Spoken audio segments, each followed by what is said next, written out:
Well, we knew it was inevitable. USC got nilled. Welcome, everybody, to another episode. Welcome back for the Conquest Call-In Show live. We definitely won't be the last, but we were the first to open it up to you guys. This is the Trojan Family Show. We want you guys to call in. Tell us how you're feeling. We just lost 3 Trojans to the portal. Most likely, they will not be the only 3. We knew this was going to happen as spring. We talked about it. There's going to be a spring portal opening up. Next Monday, Tuesday, not sure exactly when. Tuesday. The 16th. So we knew this was inevitable. Teams are starting to kind of sift out what their ones and twos.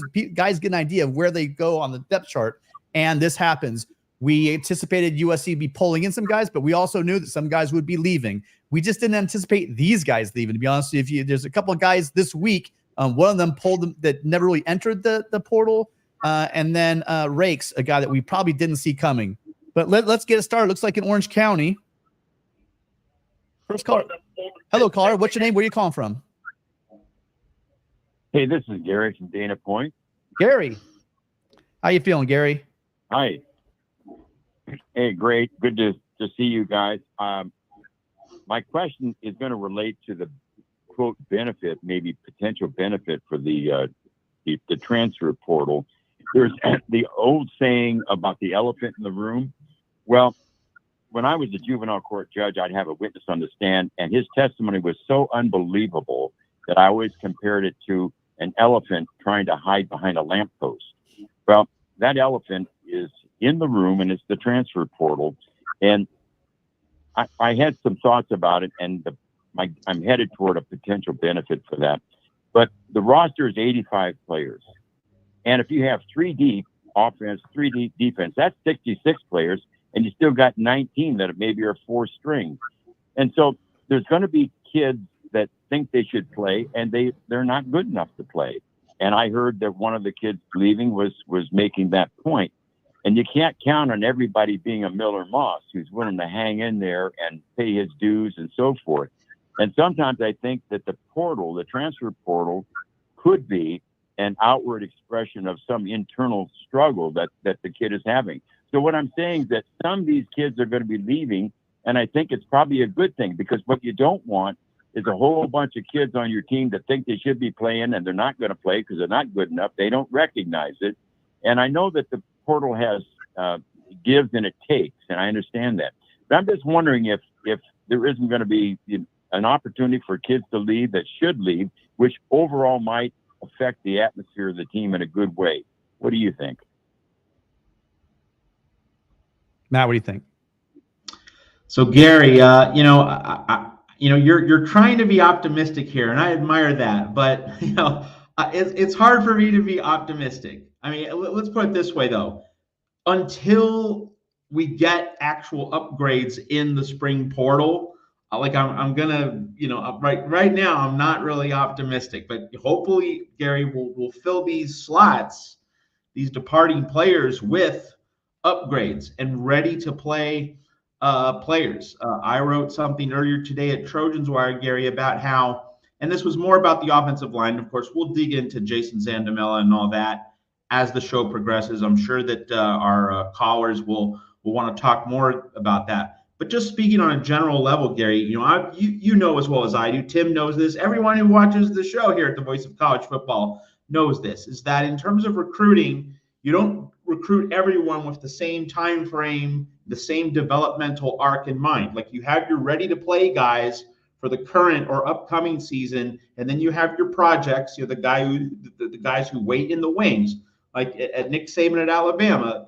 Dabo Swinney at Clemson. Like, you have your veterans, you have your established big dogs, and then you bring the younger pups up through the system. You trust that they're going to stick with the plan, stick with the process, and that they will eventually mature to a point where they will be ready to be the big dogs, but they have to wait their turn.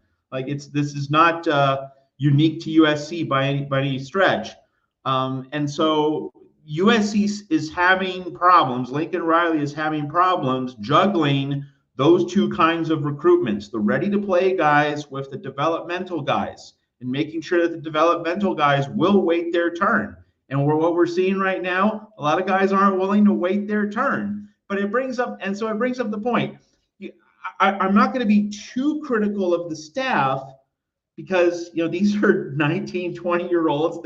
They're going to make volatile decisions. They're not going to make the decisions that you or I think are logical. We all know that's part of the industry. We all know that's part of the fragility of college sports, and specifically of college sports recruiting. But it does have to be said, like if you're getting a guy like Rakes, and if you're getting other specific guys, in some of these cases, the presumption was they would be ready to play guys. And yet, to the point you're alluding to, it seems as though after a few weeks of spring practice, doesn't seem like they're measuring up. So while there is the potential positive of getting real upgrades in the portal, we all hope that happens. Like that is obviously the focus next week when the portal does open.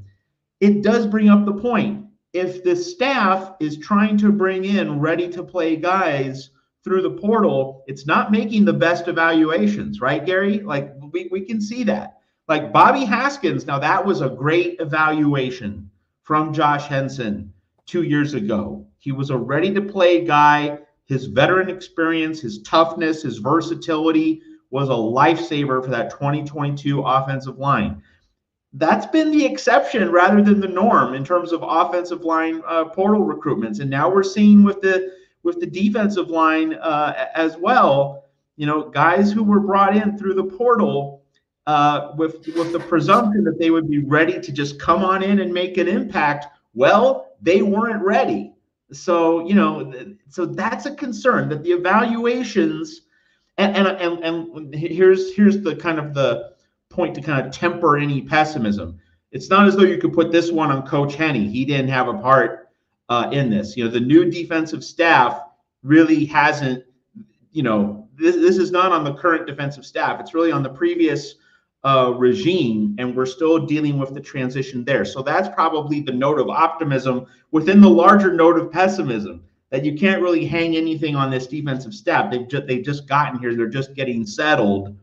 But in terms of a broader view of things, Gary, those evaluations, they need to be better in the future, where if you're getting a ready-to-play guy, he is ready to play. He does contribute right away. We're not getting enough consistency with those kinds of hits, matching the expectations, matching what the coaching staff has for the roster. USC's hit rate needs to be increasing in this spring portal window. And so, we knew this was going to happen. I mean, it's just like Serb says, this is a process. We knew that you only have a certain amount of guys that can play. We know that guys want to get out there because there are NIL opportunities, and if they can't get it here, maybe they could get it somewhere. There's a lot that plays into this. There's lots of reasons why Jason Zandamela, Riley after practice the other day said that he's a unique case. Didn't really go into it. His family's background. He lost his mom, recently last year. There's a lot going on in a young man's life. We've always known, going back to the Pete Carroll years, that if you have somebody that's going to come all the way across the country, the one thing you want is them staring down the barrel at not playing. And the one thing that can get them going is knowing they're playing. Well, we heard also Lincoln Riley after practice say, well, he wasn't going to be a factor for us this year, he being Jason Zandamela. It just was the case. So you got a kid now, he's all the way across the country from home. His father's in a different country. And here he is trying to deal with the loss of his mom last year. There's a lot to go on.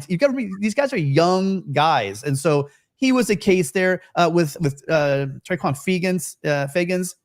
With him, it's more of he's a great kid, and he was balling out. He was doing the best he could. He just couldn't find a role last year, and maybe in the spring. I don't know. I'm kind of guessing.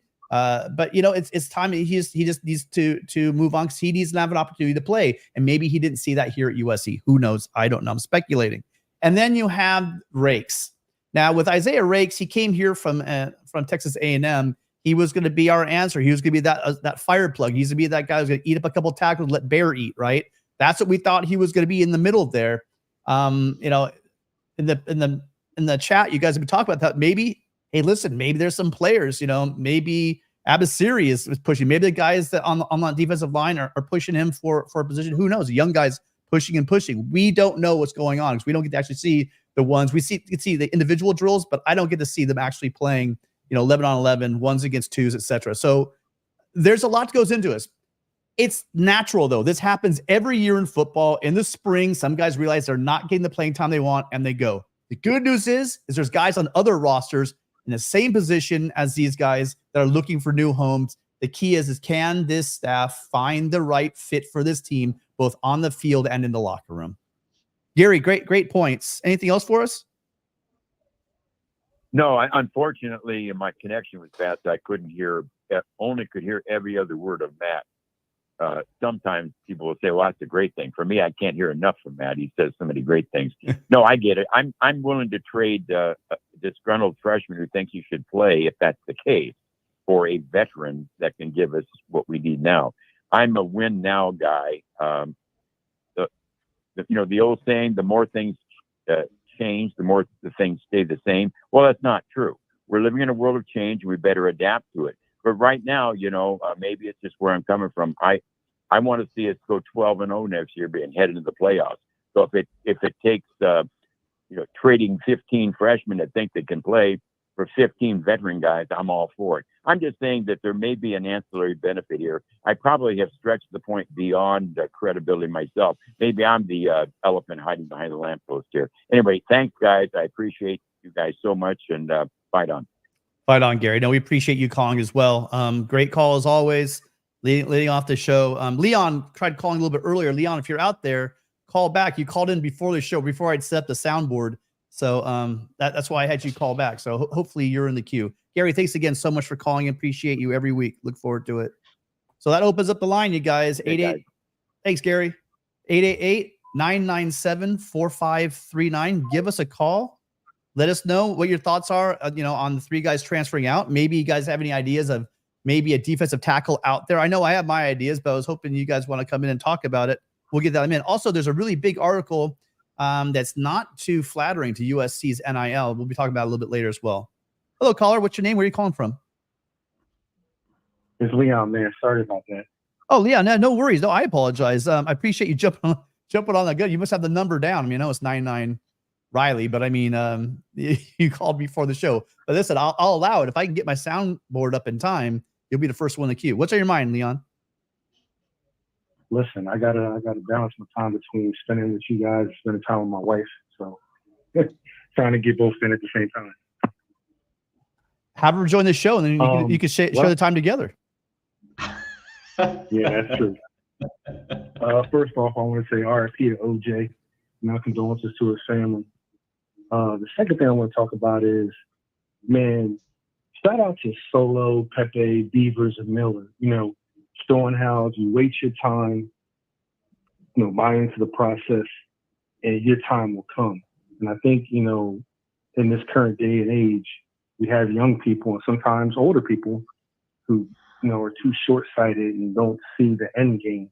We have these guys that want to go into the transfer portal. You never know what's going to happen. There could be an injury. There could be a play that justifies you getting more playing time. And all money ain't good money if somebody's offering you more money in the transfer portal. So, we don't know why Rakes and Fagans and Xander Miller all jumped into the transfer portal. Sometimes you got to stop being short-sighted, man, and look at the long game. And like Lincoln said, USC is a special place, and everybody doesn't fit here. And for everybody who wants to walk out that door, there's 100 guys that want to come in. So, yeah, Leon, let me see what happens.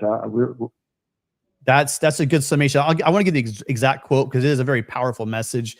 And it was given to just give some context to people that don't know what Leon's talking about. After practice yesterday, we're there, and he basically, we thought the question came up about the whole Bear Alexander thing, right? What we didn't know what it was then that same day you had the situation with Xander and he knew about that as well. Well, who knows? Maybe this thing with Rakes has been percolating as well. There's no secret. Locker rooms are news travels fast, and I bet you there were some people in that locker room saying, "Well, hold on," because think about it. he being Barrett wasn't practicing. He'd been dinged up, and Riley did say, yeah, he's a bit frustrated because he hadn't been playing. But man, some people are whispering, and I don't think it's right or wrong. It's just people's opinion. It kind of looked like an old-fashioned NFL training camp holdout, where like he wasn't really going out there. There's a lot of speculation from people around me there at practice, as well as on Twitter. But the bottom line is he was probably getting some other people. He had just signed his deal with House of Victory a couple of weeks ago, and now he probably got some people in his ear saying, "Hey, why don't you come over here and you can make some more money?" And so I think that's had a lot to do with NIL, and apparently, from what I've heard, that it seemed like USC kind of caved. Well, once you start doing that, other people start hearing it and they start getting thoughts themselves. All of this is speculation, but you have the situation with Rakes. Rakes was a starter. The difference between Zandamela was not going to play. Rakes was, I wouldn't say he was inked in, but he was drawn in really dark in pencil that he was going to be that guy right beside Bear at nose tackle. So his move was a strange one. Fagans, again, it just didn't really seem like he had a role in the team last year, and I don't know how it's shaping up this year, and he probably just wants to find someplace he can go play. But the exact quote was, this is USC. This is Riley. You're not going to beg people to be here. For every guy that leaves here, there's going to be a line of 100 people that would die to take that spot in a heartbeat. And that message wasn't, I think, to the guys that were going to the portal. That message was the other people that might want to try to do this power play with, hey, listen, I want some more money. And who knows? Did Rakes try to pull the same move that Bear did? And USC said, you know what? Because at some point, Matt and Leon, you can't keep allowing this to happen. Your team's gonna bleed you dry. So did Riley just say, hey, you know what? Or someone at House of Victory or a combination of people said, you know what? That's it. You don't want to be here? Fine. There's the door. And that message for the people like that. So look, if you don't want to be here, it's fine. We'll find someone else that does. Your thoughts, Matt?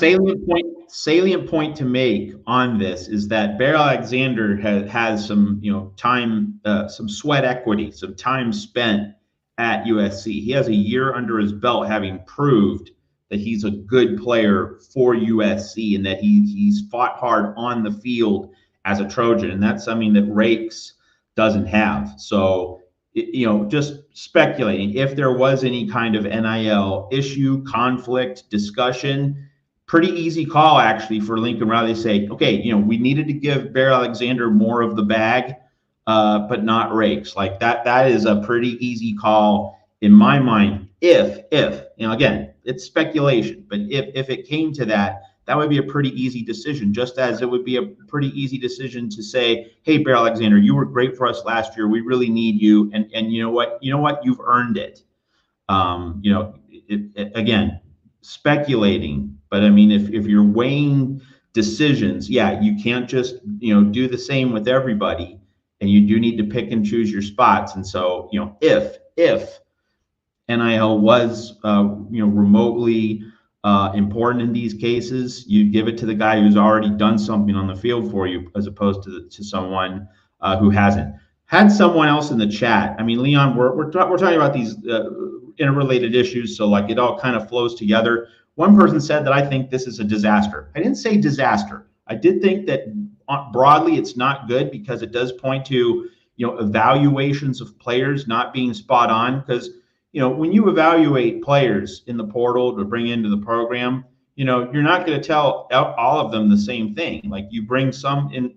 Let's just look at the quarterback situation as an example. If USC had brought in Will Howard, he would have been the starter, because you don't bring in an upperclassman with one more year of eligibility to throw him into a quarterback battle. He doesn't want that. He wants to be QB1. He wants to be the guy. So Lincoln Riley got a younger quarterback, Maava, in a competition with Miller Moss, but a competition which was set up for Miller Moss to have the inside track, because Miller Moss has earned the inside track and the benefit of the doubt. So obviously you're not going to tell Will Howard and Jaden Maava, just to illustrate the point, you're not going to tell them the same things. They're not going to have the same horizon of possibilities and outcomes. One guy is promised the QB1 job. The other guy is like, we're going to give you the keys next year. Kind of like what Oregon's done with Dylan Gabriel for 2024 and Dante Moore waiting his turn for 2025. So these portal movements and these portal departures, they're not a disaster, but the point I was making, and I want to really emphasize this, is that it seems as though if USC is getting guys to either be instant impact players or wait your turn developmental players, and in terms of, you tell athletes what their likely outcome, what their likely situation is going to be, what's being told and what's being sold isn't matching the outcomes, right? Because if you're bringing in rakes, you're bringing him in for instant impact. And now he wants out. So something in the evaluation process didn't fully fit. And it could have been a conflict behind the scenes, but if a guy was unsatisfied, if Rakes was dissatisfied to the extent that he would leave in the middle of spring practice, probably tells us, being realistic here, that he wasn't measuring up on the field in spring practice. And so, again, that means that the evaluation really didn't hit the target, and that piece of the larger puzzle, evaluations, that's what's obviously needs improvement. And the hope is, though, that Eric Henderson, Danton Lynn, Doug Belk, Matt Entz, that they are so sharp at evaluations that they've been planning for this, and they've been doing their homework over the past 2.5 months, and they're ready to load up in the spring portal. Now, that could take this precarious situation and turn it into a positive, but it hasn't happened yet. So I don't want to do Clay Helton sunshine pumping, right? I'm fine with happy news and sunshine and lollipops and rainbows when it's merited, okay? But we're not there yet. Hopefully we'll get there in the next few weeks in the spring portal. And we knew going in, before any of this happened the last couple of days, that USC needed to get guys in the interior defensive line. We knew that was already happening. Now it just seems like they're going to need more guys, right? They're going to need, instead of having 1 to 2, now they need 2 to 3 guys. I would imagine that Isaiah Rakes came in with some NIL. I'm sure that USC now knows there's a need there, and now there's an opening there. It's a lot easier to go into the portal and say, hey, look, we have an opening here for you. If you're a veteran defensive lineman that fits that profile, we have a spot for you. So it's not Mayday. I think people are freaking out about this. I'm not going to downplay it. I thought he was going to be a great fit. He's a big guy, strong guy, stout in the middle there. Would have been the perfect complement to Bear Alexander.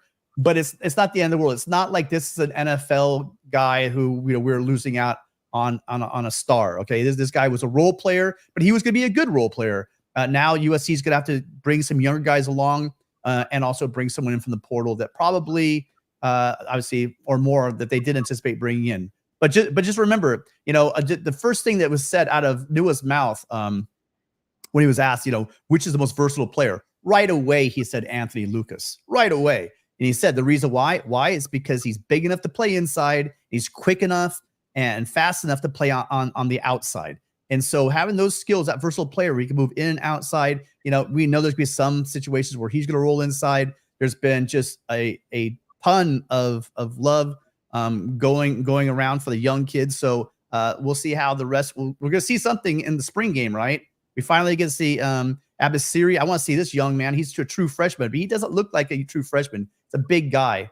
So maybe these young guys have to step up early, or obviously, like we said, they're going to go into the portal and get another defensive tackle.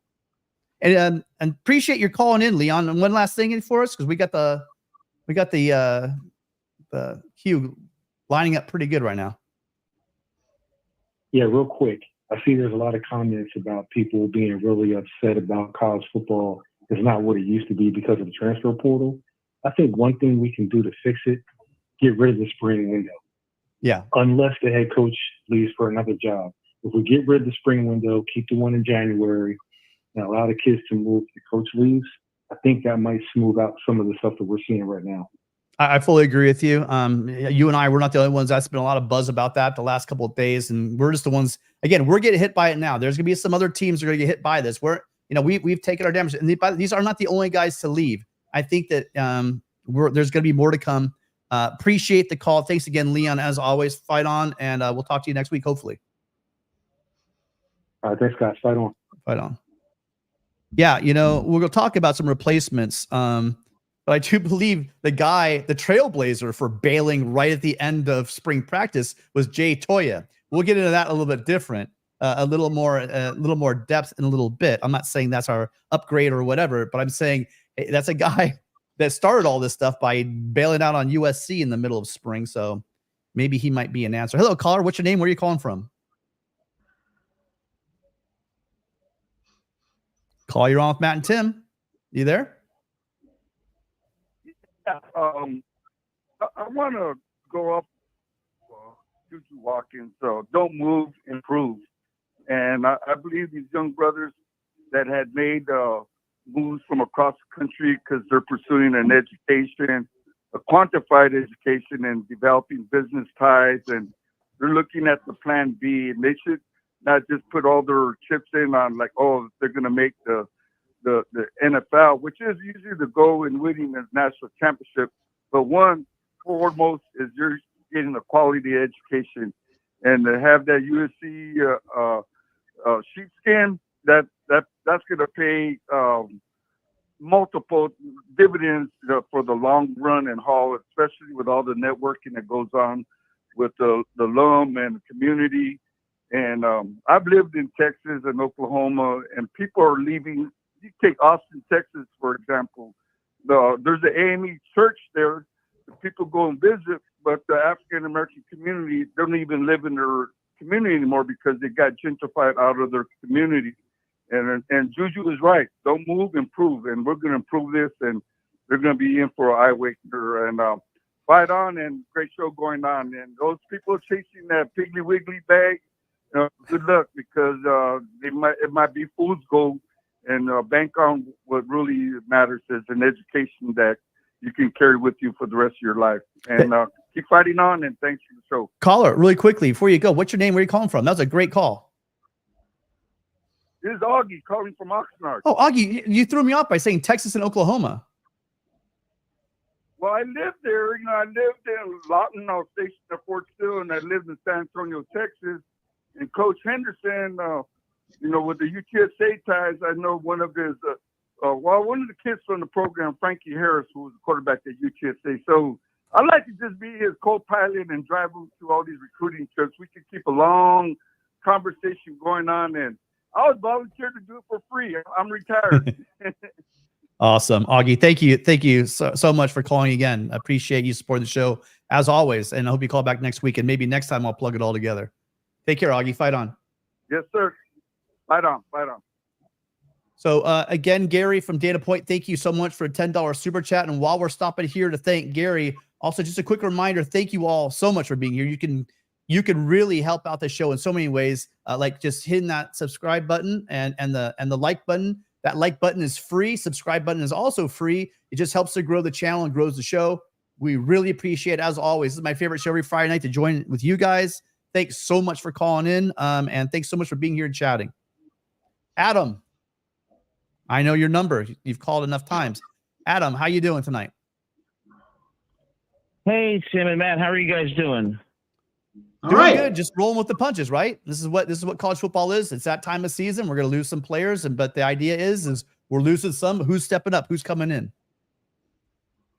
Yeah, well, thanks so much I agree, and thanks so much for taking my call. I just have two brief points. One of your callers said that times are changing and we have to deal with it. Well, I don't think we have to, or we should. I mean, I teach at college here in Georgia, and I can tell you that young people, okay, they lack the values needed to be successful in life. They don't know how to meet deadlines. They don't show up to class. They get mad when they don't get an A and they didn't do any work. So this brings me to the transfer portal. So these kids are allowed to leave just because they don't get what they want, because they're not starting immediately. There is no lesson about perseverance, hard work, and overcoming adversity. And to make matters worse, the NIL allows high school kids to make money without ever having played it down in college. What's that all about? When you combine those two, what kind of culture are we creating to help these young kids learn how to be successful in life, and to overcome adversity, to persevere, and to earn your way to the top? And that's what scares me, is the cultural problem. So I'm just curious, Matt and Tim, what your thoughts are about this. Well, I mean, it's there is a shift in all kinds of things. It's that life moves on, right? But one thing that hasn't changed is guys getting homesick. As far as the Zandamela, I think so. You said freshman, so you were talking about Zandamela. You know, he's been through a lot. Again, it's I think it was Mark Culkin talking about he lost his mom recently. I think it was October of last year. So you have that situation. You know, we don't know his, and Lincoln Riley said, you know, he's a unique case. Obviously, he's not going to talk about this young man's life, but sometimes we have to pull back and not look at the stereotype and look at the individual case in this person. Again, I'll remind you guys, all you guys, we all love our mom. I don't care who you hear, you love your mom, right? And so he lost his mom, you know, very recently. He's out here, you know, across the West Coast. I'm sure when you come out for a weekend, LA is a great place to be, but he's out here. He's away from home, away from family. He loses his mom. There's a lot carried with that. But also there's guys like Deion Bailey too, though. You know, Deion Bailey came out in a tweet, and he basically said, you know, I'm really glad I had my dad in my life because at one point apparently he was thinking about walking away from USC. Felt like he wasn't getting his opportunity, but he had the people in his life, like all young people need, that said, hey man, you need to persevere through this and you need to do it. And obviously Deion Bailey did. And we saw him here at USC, and we saw him, you know, when he went on to the Broncos, I believe, in the NFL and his NFL career. So we do know that if you have the support system in life, and I'm blessed to have that. A lot of people aren't blessed. We don't know. And I don't want to speculate with Zan DeMella, but it seems like, I'll use Lincoln Riley's words, a unique case. So I don't think this was an NIL thing. Matt? Okay. Well, you know, Adam, we've talked about the NIL setup, and like, I agree with you that, you know, the way things are set up, it's not really healthy. I mean, it's healthy in the main, in a broader context, that athletes are able to get compensated. That's great. It's long overdue. It should have happened a long time ago, much earlier than it actually did. But in terms of the actual structure and framework of how this is all set up, there do need to be changes. And one thing we've talked about, Adam, on previous shows here, is that there needs to be more money dedicated to performance and also time served at a college program, that it shouldn't just be given to you before you've done anything. Like, I think there need to be incentives. Like there should be targets that you should hit. And, you know, and people are going to say, but man, that reeks of professional sports. Well, hello. I mean, like, this is work. This is a job. That is part of the point of compensation. And I think the middle ground is let's you know, if this is becoming like professional sports, and a lot of people very understandably don't like the way college sports is going in that regard, but let's at least have a middle ground. The compensation's here to stay. Like, we can't put that back into the bottle. That's here. But since we're going to have lots of compensation and lots of bidding wars between and among schools, let's just try and reform this system such that we can. And you can't really, you know, you can only reform so much, but let's try and move in the coming years toward having incentive laden compensation based on performance, based on tangible achievements. You know, you've actually done something for your school, then you'll get a bigger bag, or then you'll get a bigger cut.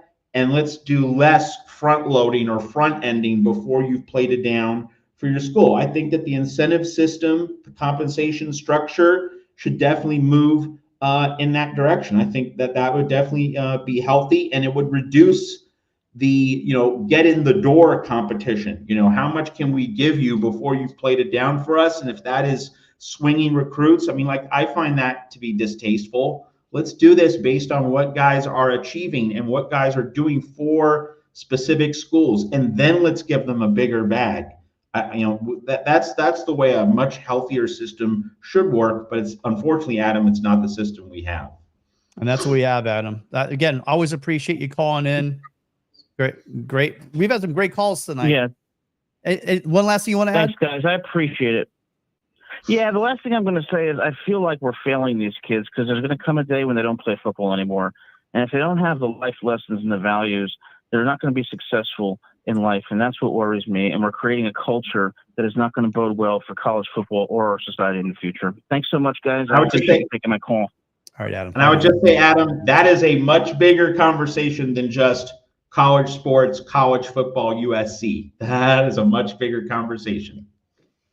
Yeah, for sure. Absolutely. Okay, we got 3 in the call. So we got 3 in the queue. One person been waiting quite some time, so we will roll these a little bit faster. Sorry if you are waiting on hold, but you get the number 888 997-453-9888-99 Riley. So give us a call. Hello, caller. Thank you so much for joining us on a Friday. You're on with Tim and Matt. What's your name? Where are you calling from? How are you? I'm well. What's your name? Where are you calling from? Hello. Oh, you guys can hear me? Yeah, you're on the show. You're on with Matt and Tim. Oh my God, Keith from Irvine. What is going on, Matt? Tim, miss ya. Wish I could kiss both of you guys on the forehead. No ditty. You know, I had a whole little soliloquy to perform here because I often make Matt laugh, and I enjoy Matt laughing. I notice Matt laughs a lot, guys. It's not too hard to make him laugh, but you know, the last caller really struck a nerve, and you know, he's one of these. In all due respect, you know, but he's one of these guys. You know, the young generation, they're bad guys. Well, I'm 38 years old. I have a 12-year-old son. I happen to be a football coach. Okay, and let me tell you, it's a leadership problem as well. All right, okay, it's leadership as well. And guess who leadership is? They're the old guys. Like the last caller that called in. Accountability needs to be on both sides. Okay? My kid could, and trust me, it's a heck of a challenge to be a father at this age. I get it. There's so many things out there that kids are exposed to, whether we want them to or not. It's just the times that we live in. But guess what? A strong leader, such as myself for my son, and such as those young boys that I coach on my Pop Warner and my 7-on-7 teams, I'm constantly not only addressing it, but working with their parents to address these as well. Right. Okay? Because I don't expect for a young man to make the decisions as we all, when we were in our teens in early 20s, we all did stupid things. Yeah. Right? But a lot of us didn't do those stupid things or maybe made a mistake, and the mentorship that we had set us on the right path. And that is leadership. So look, lay off the kids, okay? This is the NCAA as corrupt as a federal judge said they were violating antitrust laws and likened it to modern day slavery. I mean, look, the recompense for that alone, you know, these athletes should be able to do whatever the hell they want. Yeah, Keith, what's happening? Keith, I got you. You made your point very well. We agree. I think I try to make that point as well. We all come from different backgrounds.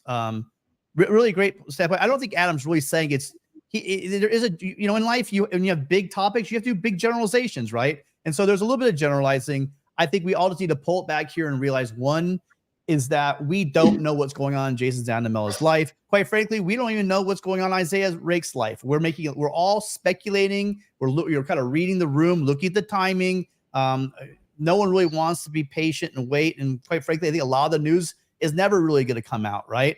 But we do know this. We know that the football is a business. We know that USC hasn't had trouble. We know we still have Coach Henne as our defensive line coach. I have does anyone here not have faith that this man's going to go out into the portal and pull in 2 dudes and get them ready by the fall? I have absolute 100% faith in Coach Henderson. I also believe in the university. I do believe that Lincoln Riley has the ship correct and going the right direction.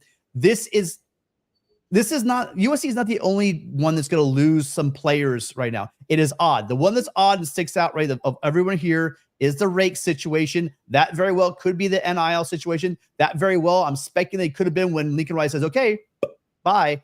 Because his words I just keep playing them back in my head. You don't want to be, if USC is not the place for you, that's fine. Go. There's 100 other people that want to be here. And that message was going to somebody. And it might have been going to multiple people in the locker room. And maybe I'm speculating, he said, fine, bye, Rakes. Anyone want to follow him? There's the door. You can follow him as well. And I think that the coaching staff had to make a stand. So that's my guesses, not based on anything, but just Lincoln Riley's words after practice yesterday, and really probably what's going on in college football right now. Keith, great call. Thank you so much for calling in. Appreciate you. Tim, if I can say one more thing. Sure. I'll make it quick. I was able to attend the coaches practice about 2 weeks ago, and got to talk with Lincoln, and got to talk to many of the players who I've met over the years in 7-on-7 settings. And I'll say 2 things. First of all, I told Lincoln that we call him, Coach LFR, Lincoln fucking Riley. He laughed at that. And he was very kind. I expressed to him how much I loved him and how stoic he is under pressure. And then I made sure to talk to Anthony Beavers because, man, that guy is a hell of a player. Mm-hmm. We have Keely Arnold at safety. We have Ramsey at safety. We have Shaw at safety. Bro, we have so much depth at safety. And Beavers, the dude he's gonna be a Trojan through and through. Yep. So I made sure that he knows how much we love and appreciate him. But I'll end the call there. Keith, you said it was gonna be fast, but I appreciate everything you said. Yeah, that is on point. I do want to talk about Anthony Beavers getting an opportunity to play at linebacker. That safety room is full. There was a talk about he actually met with the media after practice and went into the fact that he's welcoming the opportunity. Talked a little bit about working with Coach Entz. But we got a next call, so we will talk about that in a minute. Also, if you haven't hit the like button, please do that. Go ahead and hit the like button really quickly. Appreciate you all being here. If you have enjoyed the show, make sure you can do that. And again, that's just by hitting the like. Hello, caller. What's your name? Where are you calling from? Hey, this is John from Detroit. John, good to hear from you. How you doing? I'm doing good. Good to see you guys again tonight, man. Excited to be on the show. Really, the way the week's been going, man, I didn't think we'd be talking about this. It's been some heck of a week. But we bring guys in, recruit guys, we bring guys in. I know we got some young guys, and we're looking for great things for these guys. And before I've called both of you guys and have said, hey, I'm really it's going to be a good feeling for some of these guys. And some of these guys I'm really, really excited about. And it's go time now. I mean, it's like go time now. So we'll see who step up. We'll see who they bring in. Because you know what? Listen, fellas, and we got to think about this too.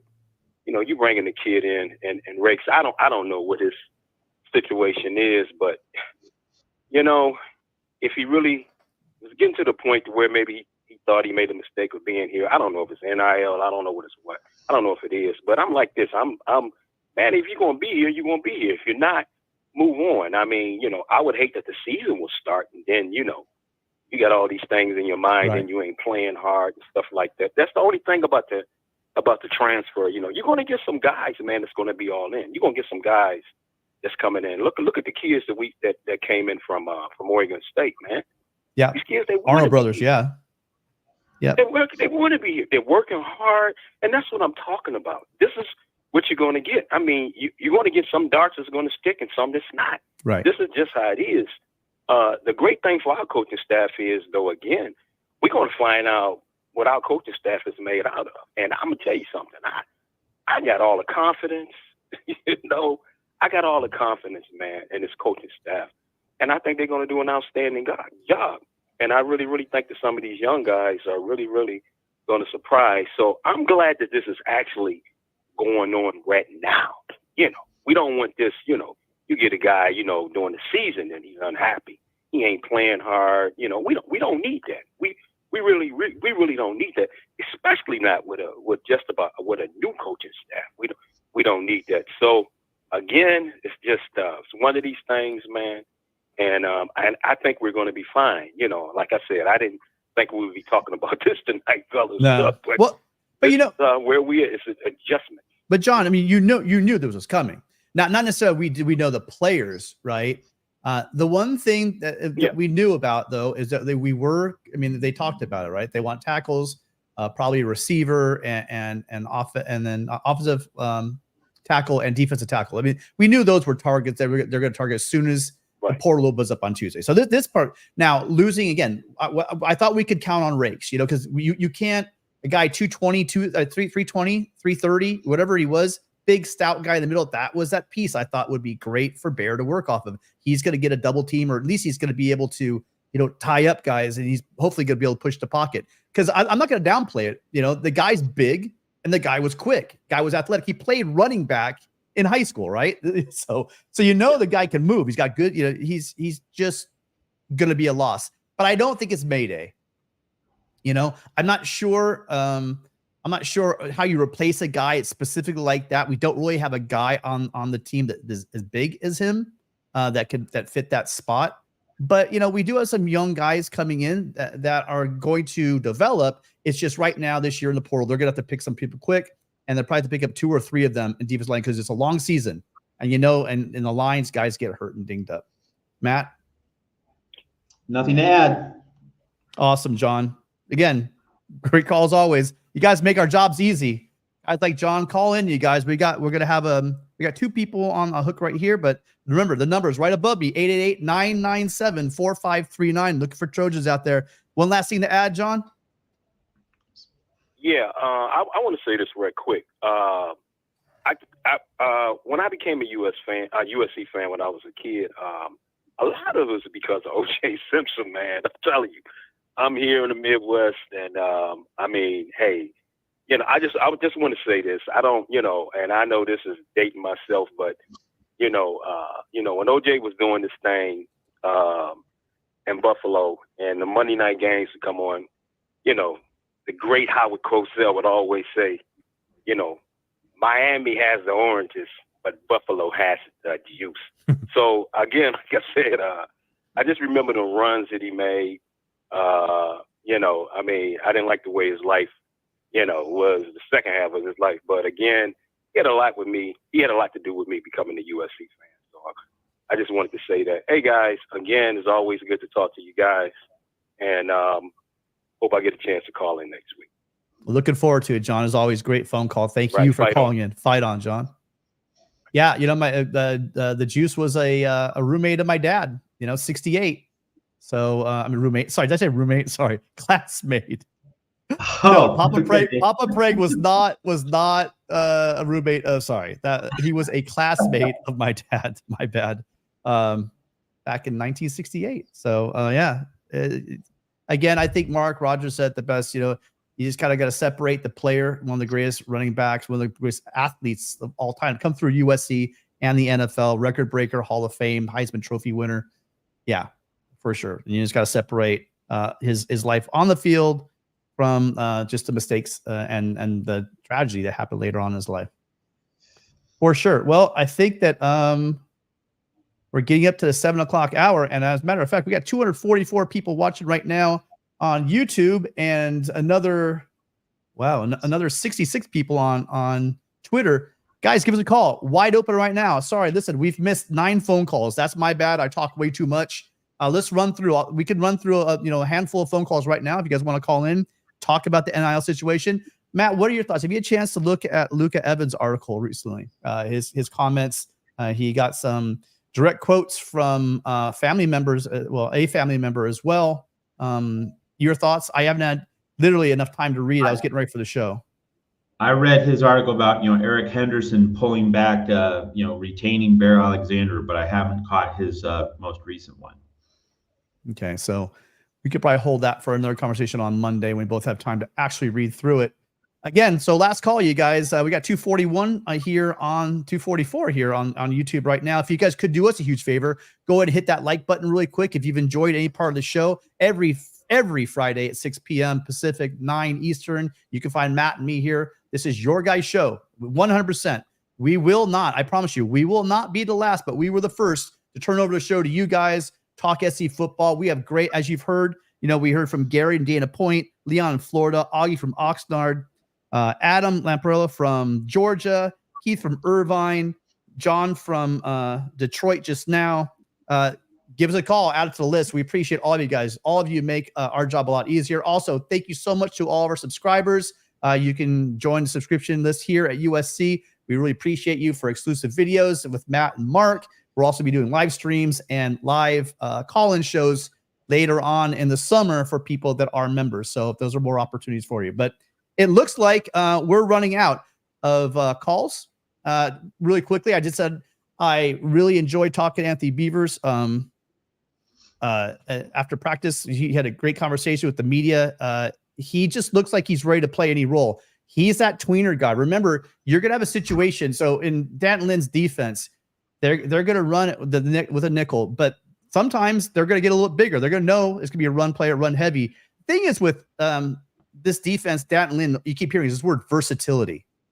And when you think of a guy that's, can run like a safety, cover like a safety, but also come up and hit. If it was seen Beavers hit, man, the guy hits like a linebacker, and he's as big as a linebacker. He's like 6'1", 220. I mean, I'm going off the top of my head. The guy's big. And so he could fit that role as that kind of hybrid, in the box safety, or roll him over as like the Sam in some weird package or whatever, that instead of a true nickel there. There's a lot to be done with them, and I'm going to be interested to see. But man, how long has it been since USC had a linebacker room and a safety room as deep as it is right now? And then you talk about our corners. These corners, all of them seem like they're 6'1" or taller, it feels like. And the funniest thing is the one that's not 6'1" or taller is the true freshman that's come in, Celis Williams, and he's the guy that's lighting up the camp with interceptions. And Miller Moss talking about how great he's coming on. Oh, by the way, just happens to be a St. John Bosco alum. Go Braves! So a lot to talk about on the defense. Losing a couple of guys on defense right now was expected. Hopefully, we're going to replace those guys in the portal. We definitely knew going in we were going to need some defensive line. We're probably going to need a little bit more now. Matt, any closing thoughts before we get out of here? No, I mean, if there aren't other calls. No, the calls, it's my bad. We towards the end there, we missed 5 phone calls. Appreciate you 5 that called in. Sorry, one person was waiting 20 minutes. I'll give you one more second. Otherwise, it looks like we're probably going to get out of here. As always, you can find Matt, Mark, and myself over here, on Monday nights at our new time, 7 o'clock. So feel free to come check us out on Monday. We'll definitely be talking about this article. There's a lot, from the brief read that I had, there's a lot of damning comments about USC's NIL. We're hearing constant conflicting things. We're hearing stuff from the coaching staff that they're excited about where it is, and we're hearing from some parents that are not happy. We'll have to take a look. Again, I haven't really given any justice. I haven't read the article yet, but I understand that there are some parents that are actually quoted in the article. So that will be an interesting read. Again, if you haven't done it, hit the like button, subscribe. Appreciate everyone being here. Well, I think that's gonna do it. We are gonna wrap it up, you guys. So just to wrap it up, big day. USC loses 3 players, and it doesn't look like it's probably gonna be the end of it. USC has 6 spots available now on the roster to fill. That will be done on Tuesday. Guarantee when that portal opens up, USC Coach Henderson. This isn't a surprise. They were already looking for tackles. Let's see what Coach Henny has surprises for us, because we saw what he did that one weekend. We saw who they have coming in the 21st. They've got a who's who of defensive tackles for 2025. I'm sure they're going to have their pick. Guys will be lining up to play for Coach Henny here at USC at defensive tackle. So for Matt, this is Tim. Thank you all. I know you guys have plenty of options on a Friday night. Thank you guys all for being here. You guys, that phone line is always open to you guys while we're on the air, by the way. So give us a call next Friday if you weren't able to make it in this week. Appreciate everybody in the chat. Sorry I wasn't able to get to a lot of you. Until next Monday, everybody remember, fight on.